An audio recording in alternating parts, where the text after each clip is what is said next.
PUBG ගහනුන් හිතාගෙන ඉන්නේ ලෝකේ තියෙන හොඳම ගේම් එක PUBG කියලා. ග්‍රැෆික් තිබ්බ පළියට ඒක එහෙම වෙන්නේ නැහැ. PUBG ගහන සෙට් එක මගෙන් අහනවා ඇයි Free Fire ගේම් එකේ ජනෙල් දොරවල් නැත්තේ කියලා. Free Fire ගේම් එකේ ජනෙල් දොරවල් නැති වෙන්න හේතුව තමයි PUBG ගේම් එකේ වගේ කිලෝමීටර ගණන් දුර හැංගි වෙඩි තියාගෙන හැංගි මුත්තම් කරන්නේ නැහැ. Free Fire කියන්නේ තනිකරම රෂ් ගේම් ප්ලේ එකක් තියෙන ගේම් එකක්. කොටින්ම කියනවා නම් ස්නයිපර් ෂොට් පත්තු වෙන්නේ කනගාව. එනමිය ඇවිල්ලා රෂ් කරද්දි ජනෙල් දොරවල් ඇර ඉන්න. පිස්සුද හලෝ. එනමිය ඇවිල්ලා රෂ් කරද්දි අපි නම් කරන්නේ ගහන එක. ජනෙල් දොරවල් ඇර ඉන්නේ PUBG ගහන සෙට් එකට ඊළඟට තියෙන ලොකුම ප්‍රශ්නේ තමයි අපේ වෝල් ගැහිල්ල. ඒ කට්ටිය කින්ඩියට කියන්නේ අපි තාප්ප බඳිනවලු.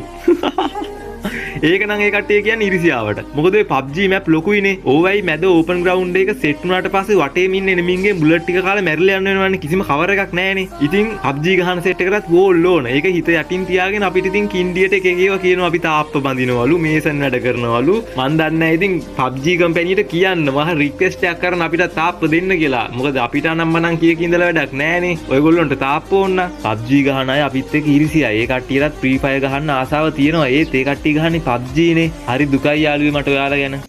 So sad. ඒක නෙමෙයි බා.